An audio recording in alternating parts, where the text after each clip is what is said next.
So this is the plan for this afternoon. I'm not going to read it out. I'm just going to give you a minute to digest, and then we'll just quickly move on.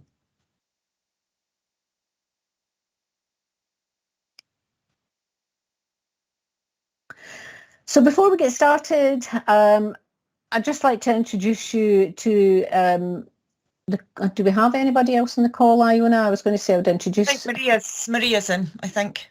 Maria, are you here? Would you like to just switch your camera on and say hello? Yes, I'm here. You'll see from the screen that there are 7 members of the numeracy and mathematics team, and each of us is attached to a particular region. So Iona and myself I've already introduced, but we're also joined this afternoon by Maria, who's just switched her camera on and is about to just give you a quick wave. Oh, and there's Jacqueline has appeared as well. We couldn't be joined by our other team members this afternoon, but if you'd like any more information, then please get in touch with any of us, and you can get us by using the email address on the bottom of the slide.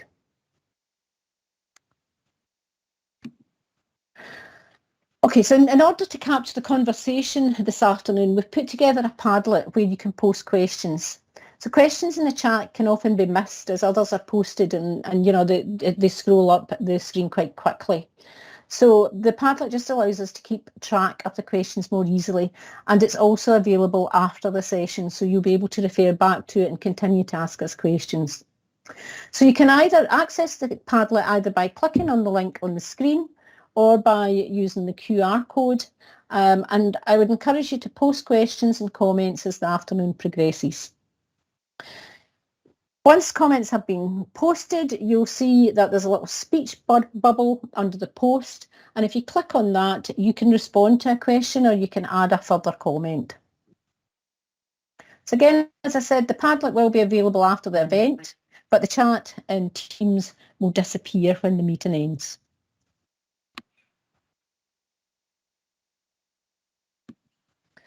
So in Education Scotland, we've been working to support 3 geographical groups of practitioners, providing discussion forums and GLOW, and creating a support network, facilitating collaboration and the creation and quality assurance of resources. These working groups are proven to be an invaluable professional learning and support for communities of practitioners. There may be some attending today that are currently delivering the course within their establishment, are hoping to deliver the course and are not yet part of one of the working groups. So we would encourage you to either to let practitioners within your establishment know about these groups, and just to drop us an email via the Maths inbox, which again is on the slide, to find out a bit more details, and we can get you added to the correct group.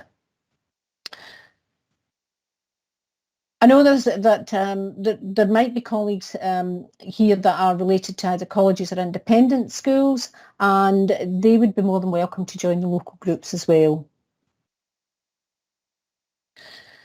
Over the last year or so, we have had a number of meetings with FE and HE colleagues to raise awareness of qualifications, and today is really a culmination of some of that work.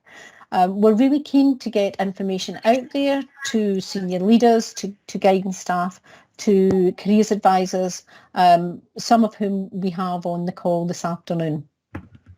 We've been working with SDS, and again we hopefully have some SDS staff joining us this afternoon. We've also been doing some work with the National Parent Forum to raise awareness for parents, and we hope to get some more information out at the beginning of the year in time for subject choices next session through the National Parent Forum. We've been working with them to update the nutshell guides and ensure that there's information available on the new higher applications course.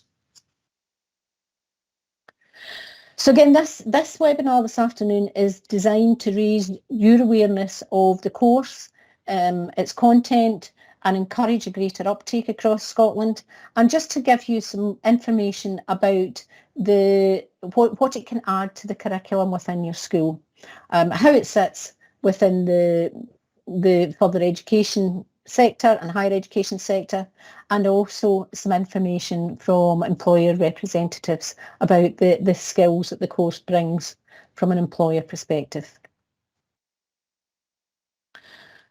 Okay, I'm going to hand over now to Iona, who's going to talk a little bit more about the support that's available for those that are delivering the course.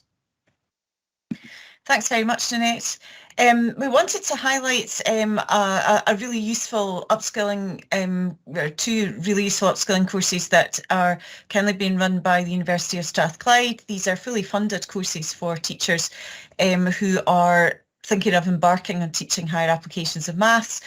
Both Nanette and myself have gone through these courses, really enjoyed them and found them invaluable for just becoming more familiar with the content, because some of the content of this course is really quite unfamiliar for maths teachers. Hot off the press is that these courses are going to be running again after Christmas. So if you are a practitioner who's interested in going on these courses, or if you're a senior math leader within a school, then please do encourage anybody who's interested in taking up the course to follow these courses. There's links there.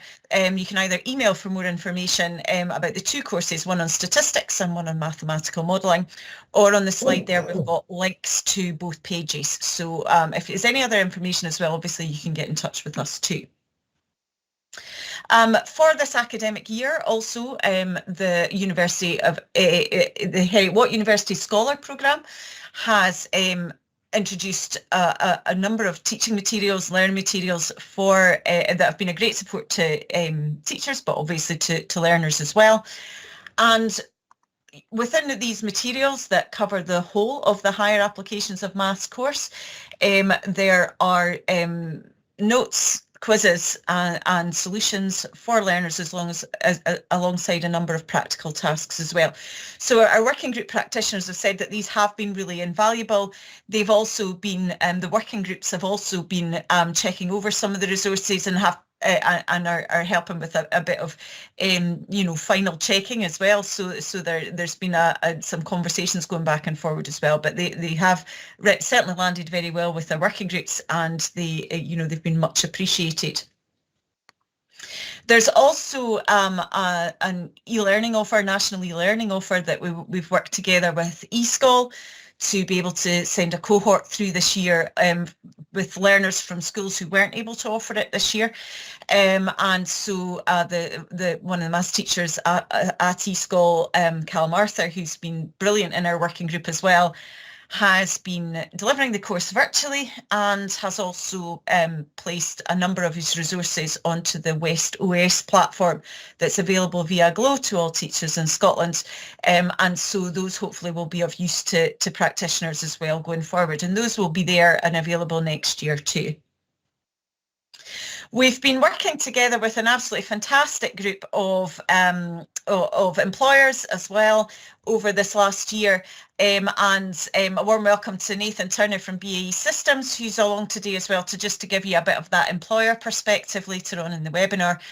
And together with these employers, we've been producing some resources for learning and teaching that have really involved problems that are based in the workplace, and it's a very vocational course, and some of the resources are starting to land now, and again the working groups are using them with learners and sort of again giving us a bit of feedback on those resources as well. So those will be there if you are picking up the course next year. And finally, our ongoing continuing support for practitioners on Glow is our professional learning community site. It is really a one-stop shop for learning and teaching in numeracy and maths. It's been a real labour of love from the maths team over the past year and a half. And included within our professional learning community site is a page on resources for applications of maths, things that we've managed to collect together, things that the working group are both checking and have recommended and are writing. So that page there is behind a Glow login that you would need to access that page, but it's there and available for all teachers as well. So ongoing support there available. If there's anything that you think we're not managing to support with, again, please do get in touch. If you've got any other further questions, get in touch with us, mathematics@educationscotland.gov.scot, and you're more than welcome to do that. Okay, I think we've probably gone on long enough and we've slightly run over what we'd hoped would be our time. So I'd just like to hand over to Kevin Gibson from SQA. Welcome, Kevin. Thanks very much for joining us.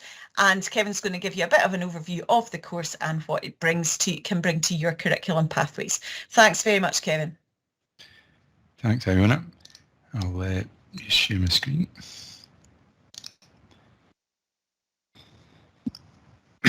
Okay, is that, everybody see that? Is that okay, Iona? Yep.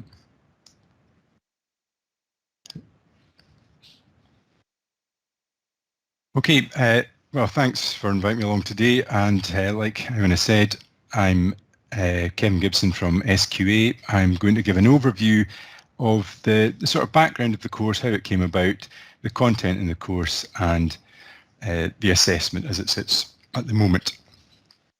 So the background to the course, ScotGov has an ongoing commitment to increase participation in STEM, and there's also a need recognised in a number of different reports from this country and across the world of an increased need for a mathematical and statistically literate modern society. So our current hires and advanced hires prepare learners well for STEM in further study and employment. However, there's no pathway that led for non-STEM paths. Our previous progression in the senior phase looked like that. So we can see that after National 5 application mathematics, there was no progression. There was an Advanced Higher Statistics Award, there still is. There's also a Higher Statistics Award. That Higher Statistics Award has a low uptake. It's only a single unit, a 40-hour course. So for timetabling, it's often difficult for schools to be able to fit that in. Similarly, Advanced Higher Statistics has quite a low uptake. The rest of the qualifications had a limited statistical content. And one thing that's recognised is that 70% of degree courses have some element of statistics in them. So with that in mind, wanting some progression from National 5, a requirement to have some statistics, we started a development process. So this started in 2018 with a scoping process to find out the appetite for a new qualification. Final approval to begin development was given in February 2019, at which point there was a qualification design team appointed.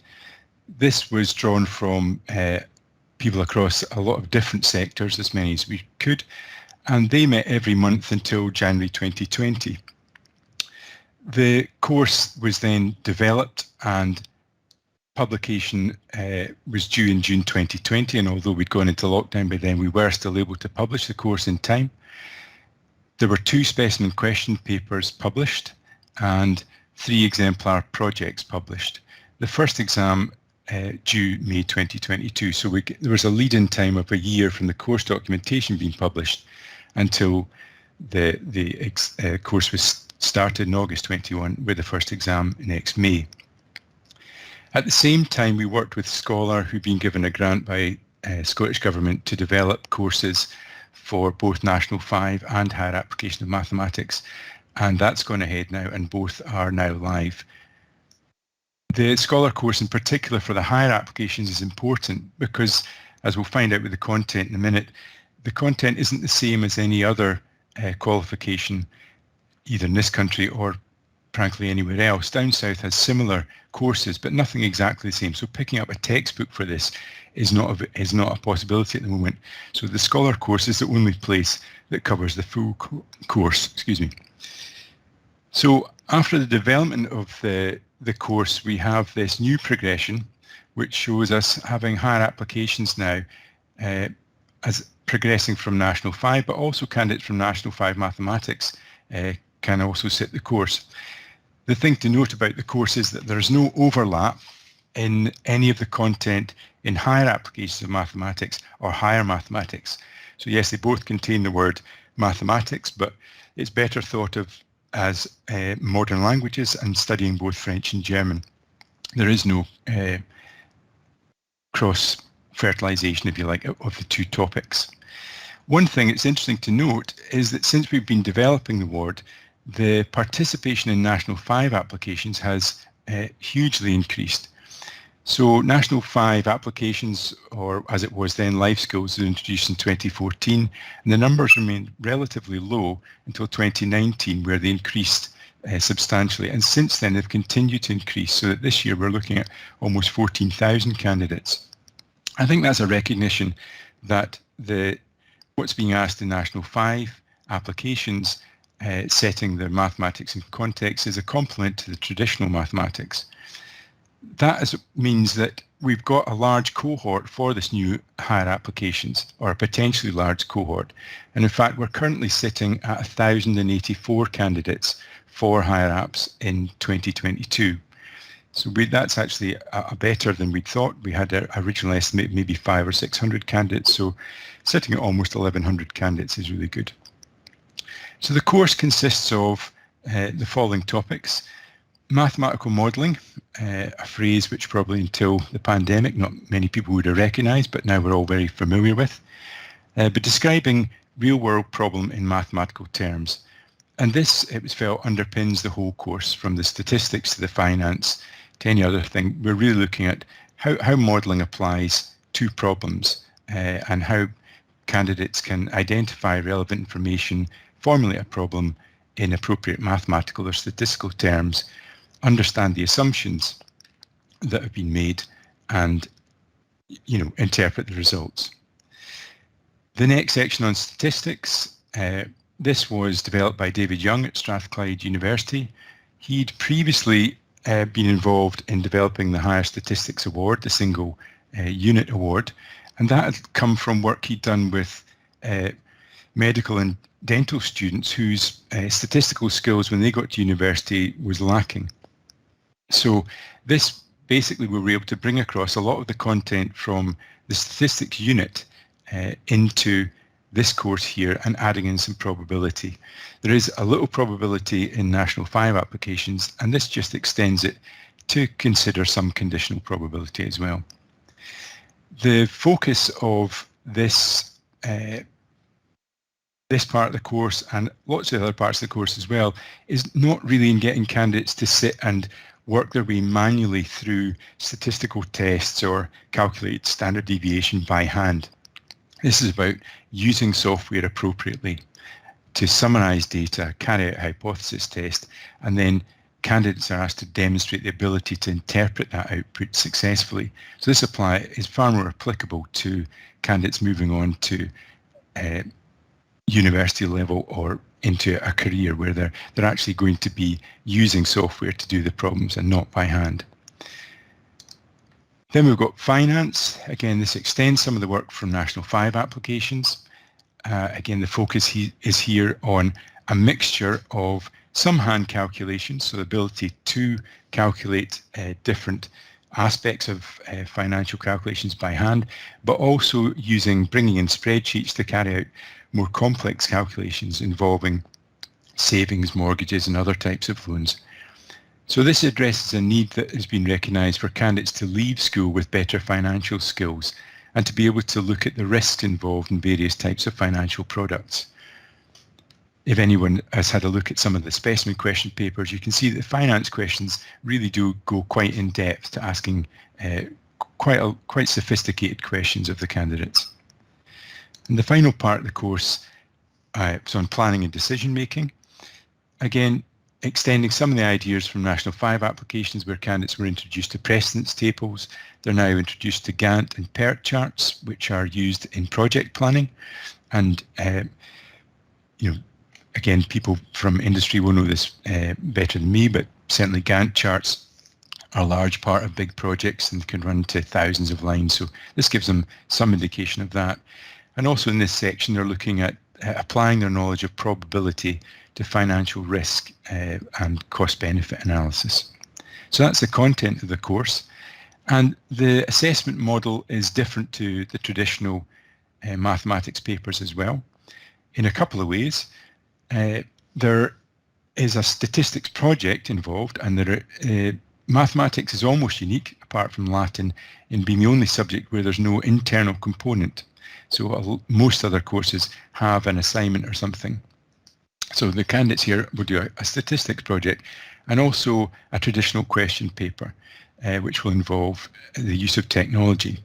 So the question paper, again, is a little bit different to just the normal paper-based one. There's a data booklet issued in advance of the exam.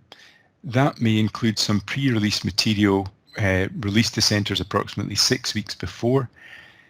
Because almost all questions are set in a realistic context, this means that candidates are saved time reading on the day. They can become familiar with the context before they go in, and then they can be questioned on their understanding of that context.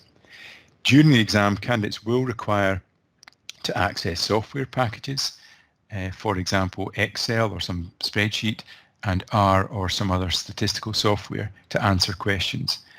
They will then require to print out the output of these packages, and that is sent off along with their written questions. So the questions are a mix of software and written responses.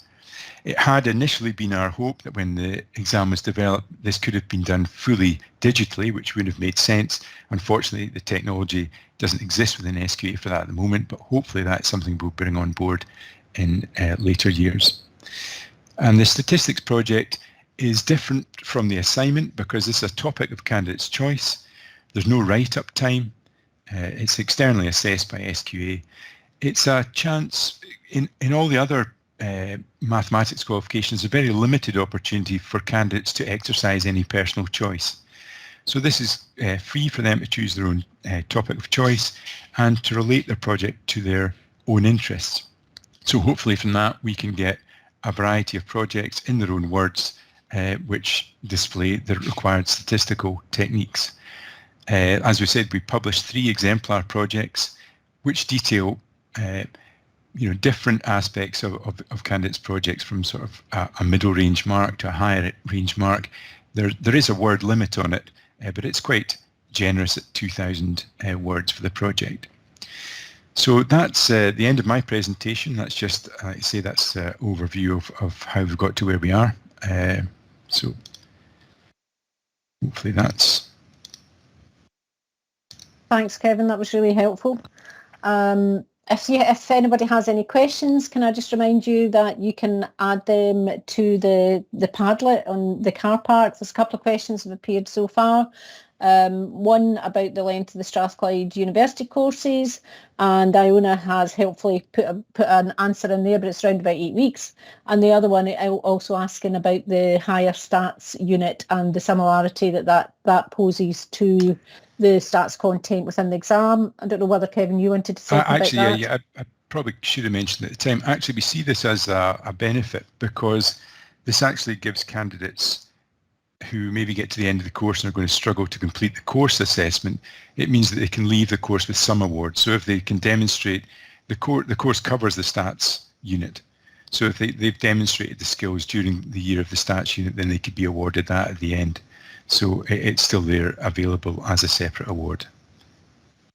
Thanks, Kevin. Thanks. We're going to move on now to hear from Dr. Joanna Ferry from Glasgow University and Dr. Louise Kelly from Strathclyde University, who are going to give us a bit of an overview or perspective from the higher education sector. So I'm going to hand over to Joanne initially, and I'll just let both of you introduce yourselves. Do you want to take the screen, Joanne? Are you okay? Yeah, I'm trying to share content.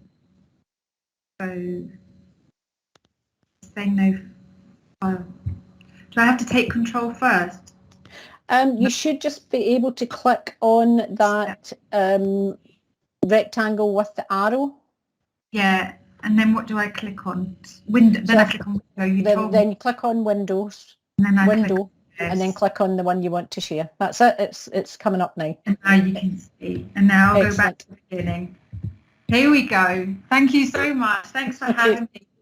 I want to talk about this application of mathematics course really being a step change for higher education.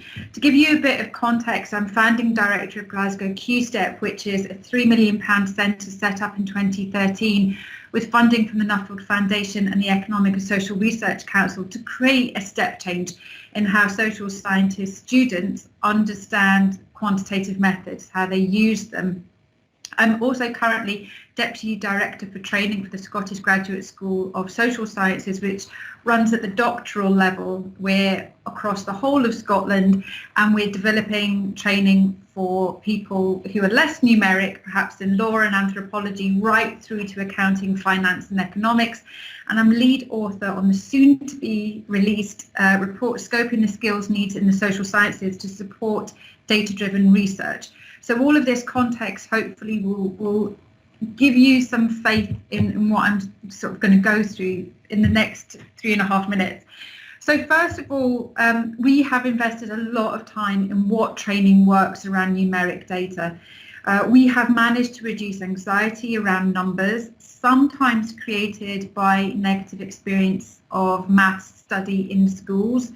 But really what we're doing is making sure the exercises we engage students with are useful, they're advanced, and the skills they're developing are industry ready. We have undergraduates in our QStep program who have been published, who have had industry placements extended at the host's expense and have secured prestigious doctoral funding and have gone into industry jobs. And most of our success is down to using task and mission oriented type exercises. The ESRC project that I mentioned, we're creating a new evidence base guiding a reimagining of doctoral and master's education in research skills generally, not just numeric data, narrative, discursive data too. And the recommendations are already being implemented, so will have a significant impact on postgraduate training across the UK. And with upcoming QAA reviews, we'll shift the ways undergraduates learn around methods, around data. And this hire, my God, it's the ideal preparation. I was delighted to have a look at the content because we know that students need these kinds of skills, whether they're school leavers, university leavers. A recent report from the Chartered Management Institute showed that employers thought that only about 48% of graduates had problem-solving skills, and it was more than 80% were thought not to have project management skills. And this was preventing our graduates getting employment. We also know that skills need to have skills around knowledge production. And the Campaign for Social Sciences highlighted the value of research skills in particular. Anything that engages students in how to produce knowledge will help them also impact in digital world, and digital skills are another big gap that we're seeing industry recognising. And we also know that critical thinking is really important, and I'm delighted to see that that's implicitly embedded into this new programme. All of these have been embedded in our Glasgow QStep undergraduate programme, and we produce 70% of our students get first class honours compared to 25% on average. So these skills are helping our students be successful, and we have a high representation of non-traditional students in our programme too. Now this course in particular, I just, my final slides want to say this is opening up pathways for young people. The problem solving, critical engagement and interpretation of data to form arguments are key skills across all industries. And as an educator, students will now attend the university with strong building blocks of statistical knowledge, and I can help develop their skills and build their confidence. And a confident student can change the world, right? So final thing, I will be championing this hire to our admissions teams, and I really hope that we are able to recognise it. Thank you for your time. Thanks so much. Thanks. That input was really useful, really insightful. I'm just going to hand it straight over to you, Louise, if that's okay. Do you want to share? Do you have some slides to share as well? No, I don't have any slides. That's fine. I have more than happy for you just to chat to us. Yep. Yeah, so that was really interesting, Joanna. So everyone, I'm from Strathclyde, across the river from where Joanna is, and I am the Associate Dean for Recruitment in the Science Faculty, and I'm also a lecturer in Statistics in the Mathematics and Statistics Department. So slightly different take on it, I guess, than Joanna, because I'm here sort of representing the very kind of mathematical side, but we in our department teach statistics to biological students, to humanities students, to engineering students, to everybody really. The same for mathematics. So this hire is really I would say beneficial for those who wish to study for a degree in something like humanities or the business school, or even like education. So our admissions teams are aware of this hire, and our departments and our selectors for courses in humanities and in the business school are happy to accept this as a qualification, as opposed to higher mathematics. So they recognise that rather than higher mathematics. Within science and engineering, we still do require just the normal higher mathematics, because of the content of that's required for the more scientific subjects. But we also do recognise it, as an additional hire, and it is really useful. I would say, especially the statistics part of it for a mathematics-based degree, or like an engineering degree. They do mathematical statistics there. Within the biological degrees, they're collecting data. They have to do statistical tests on the data. They have to learn about them. So this, again, that statistics part of it is extremely useful. In the business school, the finance part is really key, and they're really excited about the fact that that's there.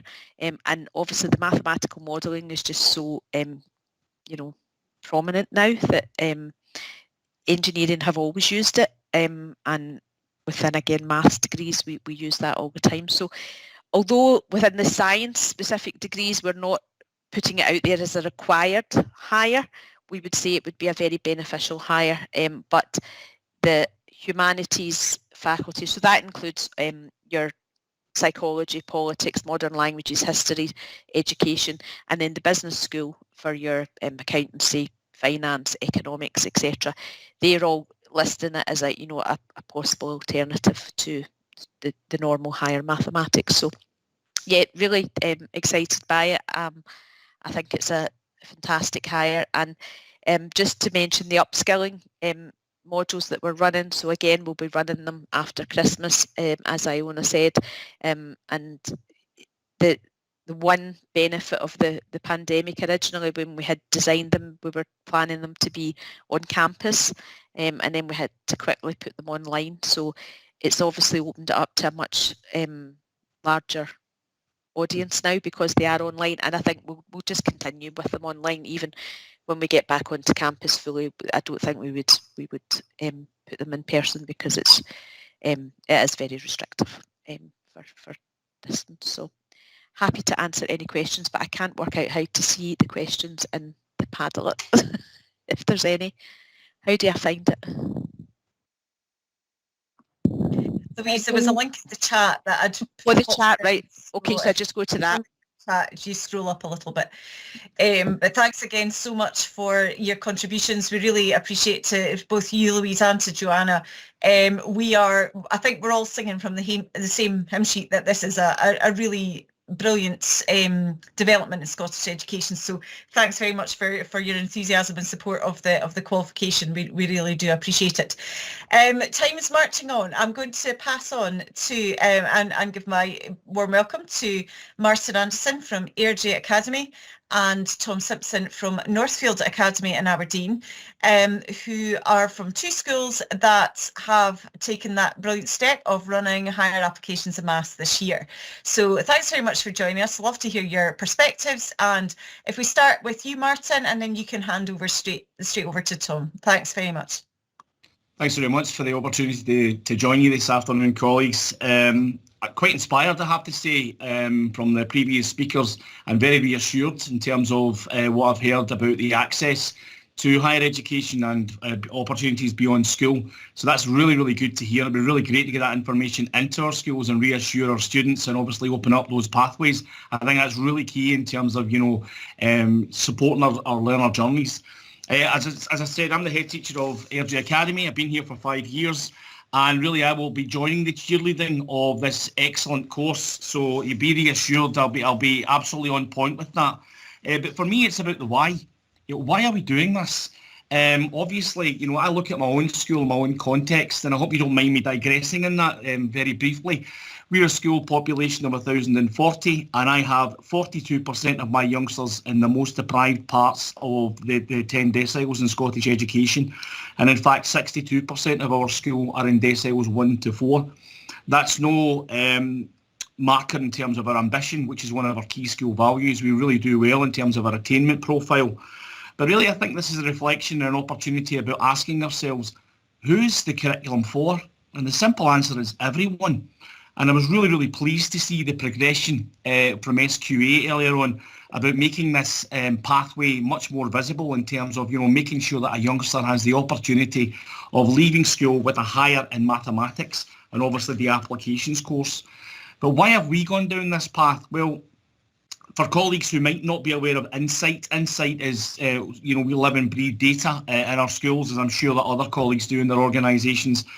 But, just to give you a little bit of a sense of the why for us as Airdrie Academy, in 3 of the last 4 years, as we compare ourselves to our virtual comparator, our numeracy levels 4, 5 and 6 have been above our virtual comparator, but I've seen a dip recently in our virtual comparator at level 6 in numeracy. And I have to ask myself, why is that gap there and what am I going to do about it for my young people? And the reason is a decrease in presentations at National 5 pure mathematics, to use that expression, which then is exacerbated in the pure higher mathematics, and therefore I have less output contributing to the numeracy profile of the school. So I need an answer to that. I also need to support learners who might not yet have achieved level 3 in third year. What do I do with those young people? Do I set up a senior phase that can get them a National 4 apps, a National 5 apps, and then onto higher applications? And I'm really, really proud and really, really pleased to say that in our first cohort, we have a young person who fits that profile, who in this pilot year of youngsters is taking that opportunity. And I'm also thrilled and delighted about the creativity of my colleagues who are embarking on this course for the first time. It's good to hear the distinction about the heavy lifting for the engineering type courses, and obviously this course is very different in terms of not having calculus or trigonometry or some of the heavy engineering type content for mathematics courses. But for me, there's an emotional point of view here. Are we telling our young people that you cannot progress because you haven't followed a particular mathematical pathway? And I'm so pleased that we can say no. You have this pathway, you have this opportunity to get to an SCQF level 6 course. It's really, really exciting. One of the things that I would say to any practitioners thinking about taking this course forward, we've got a cohort, an initial cohort of 14 pupils. And given that this has influenced me, and given the content that obviously has been shared by other colleagues that have spoken this evening, I would make an endeavour, a promise to make sure this was a practical size class because of the IT demands, because of the outputs for this particular course, and because of the range of abilities that will exist within a higher applications mathematics cohort, because they've all come from perhaps different places. And I really do think that increase or decrease rather in pupil numbers with greater teacher attention is really, really vital in making this course a success.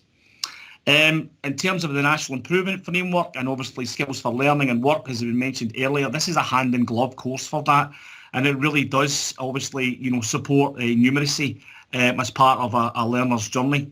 Really, before I kind of say too much more, I'd like to just kind of mention about the challenge that this course now presents happily for us as school leaders, because it started to make me really think, what are we doing before these youngsters embark on any of the application suites of courses in the broad general education? Where is the handshake between our computing science department, our business management courses and our mathematicians to try and plan well ahead of these kids going on to an applications pathway to make it as successful as we can for them? So I hope I've given you a sense of my why. I hope I've given you a sense of, my passion. And I'll just leave you with the thought that I'm very biased in why I wanted to go down this line personally, because I am a mathematics teacher. So I'm really, really thrilled, creating this new pathway for our learners. Thank you. Thanks very much, Martin. Over to you, Tom. Hi everyone, I am Tom Simpson, Deputy Head Teacher at Northfield Academy in Aberdeen, and I'll just quickly get a wee slide up hopefully. Just to share part of our journey so far and our reasoning for particularly going down the pathway of applications of mathematics. So just to give you a little bit of context, I don't know how many of you are from the area. We're a current school of around 750 young people, and that is increasing year on year, and our stay-on rate in the senior phase is improving as well. 79% of our current roll are from SIMD 1 to 3. Young people that continue to face, have faced significant trauma and adverse childhood experience. With 42% of our young people uptake their free school meal that are more entitled. And I would say, generally speaking, we have a catchment and a school roll who suffer from a poverty of aspiration, and in particular around maths and a fear of mathematics. Touching a little bit on what Joanna said, they just feel that they can't do it, and there's a huge barrier there. And historically that has been a huge problem for our maths department, delivering traditional mathematics, as it were.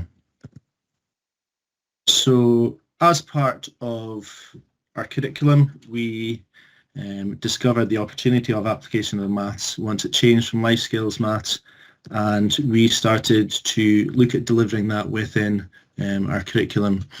And so far the feedback we've had from young people is that, in their words, they can see a point to maths now when they're studying applications of maths rather than the traditional maths. Particularly, they can see where it links to real tangible skills that they can use beyond school, whether that be moving on to other forms of education, into employment, into modern apprenticeships.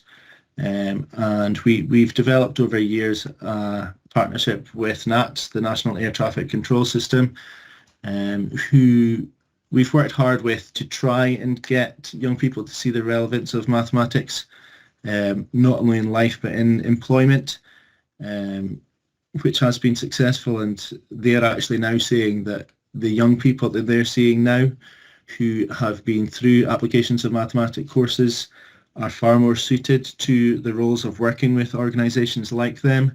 They can see far more logic, they can see the development of far more problem solving. So from our point of view, that has been really successful, and to have it acknowledged by partnerships like that has been really refreshing. I thought I would just share a little bit of the impact. Obviously the past 18 months has had a bit of an impact, but just to give people an idea, if we go back in time a little bit ago to the 2018-19 session, we had an S4 cohort of 160. Following a traditional maths course, we only had 29 pupils presented of those 160 for National 5 Maths, and only 12 of those managed to achieve an award. So less than 10% of the cohort actually managed to get a level 5 qualification in maths at that time. Moving forward to the following session, we dual presented, and we presented 94 pupils that year. Some pupils just undertook applications, some just did maths, some did both, and we had 66 awards, with 6 of those being at A. The slight dip would be last year. We had real issues with engagement over lockdowns, which hugely impacted our ability to drive forward those numbers. So there were less. It was a slightly smaller year group, but we had 36 presented, and all of those 36 gained an award because through the alternative certification model, we only presented those who were achieving a pass. And just to look to the future, and I'll just wait a wee second before I reveal this. Similarly, we've been really pleased with the uptake this year. In previous years, we would have been looking at the number of young people looking to do higher mathematics as being something you could count on one hand. We'd either have 2, 3, 4, possibly 5 in a good year. This session, we actually have 16 young people having successfully completed National 5 applications of maths, moving on to higher applications of maths, which is a huge change for us, and it's starting to change the perspective of young people on maths, and that trying to break down that traditional perception that they can't do it, and actually allowing the parents to see that maths is accessible and it isn't actually just something that I couldn't do it at school, so I'm assuming my young person won't be able to either. So we've seen a huge step change there, and we do still have the traditional pathway. There are only 2 young people following traditional higher maths this session, so I think that just shows the power, particularly if you're a school where young people don't have the confidence in maths, and perhaps they don't have the support at home, because parents also have that perception that maths is perhaps too difficult, or they don't see the relevance, and that is without doubt a huge step change that we've seen at Northfield Academy.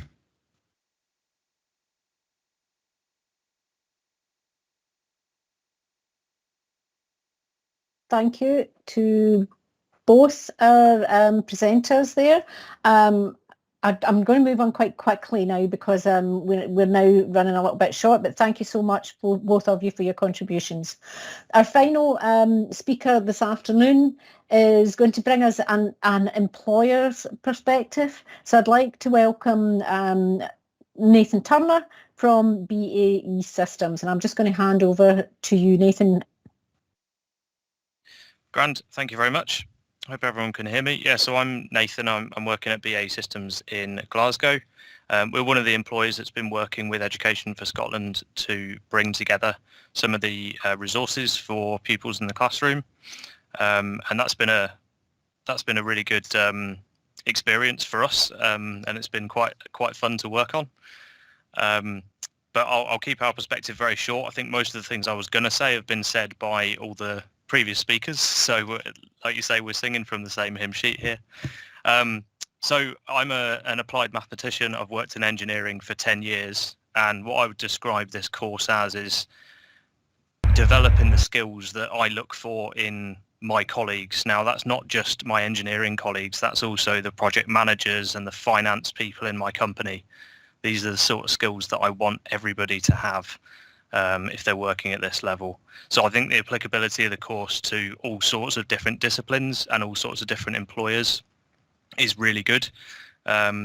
It's not going to be an easy course to teach from what I can see. It's going to be a real challenge for education centres to actually teach this course, but the rewards are really there in terms of how the employers are recognising these skills.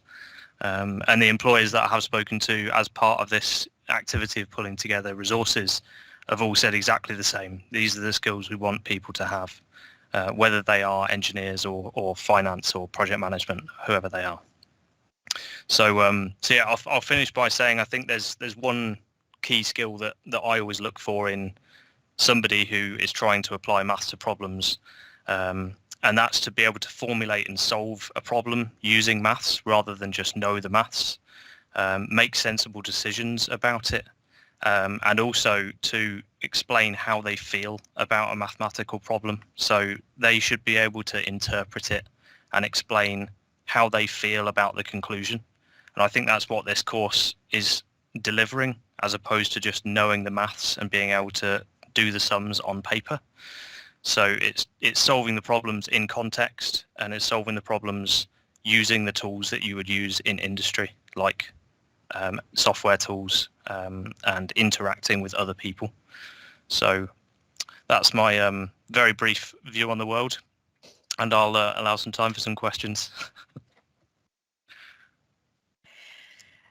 Thanks so much, Nathan, and you can take our thanks on behalf of the whole employer group for helping us to produce these resources that are actually encouraging learners to develop those skills in quite unfamiliar contexts. And what Nathan mentioned there, which I think is a really important point, is that the tools that learners are using are industry standard tools, whether it's the Gantt and PERT charts for the project planning side of things, the ability to become proficient in using spreadsheets, both to carry out calculations, to do financial modelling, and in some cases to do statistics, but then also using RStudio or Minitab or other statistical software platforms to be able to take really large data sets, analyse and carry out calculations, and then to be able to figure out what the answers to those calculations are actually telling the learners about the data. I would also reiterate what Nathan said about it being a challenge. It is a big change for maths teachers like us to be able to pick up those changes. But what I would also say is that Nanette and I think we both agree that we've been absolutely bowled over by the practitioners in our working groups. Their willingness to ask and answer each other's questions, to support each other in producing and checking through each other's resources. And just to be able to collaborate and work together. There is a real community that's grown across Scotland in the teachers of applications of maths. So I would say to any prospective teachers or senior leaders of this course, there is a support network already out there for you, and I would suggest again, if you are interested, please get in touch with us at the email address about joining one of our working groups. They are doing a power of a job, and really supporting each other.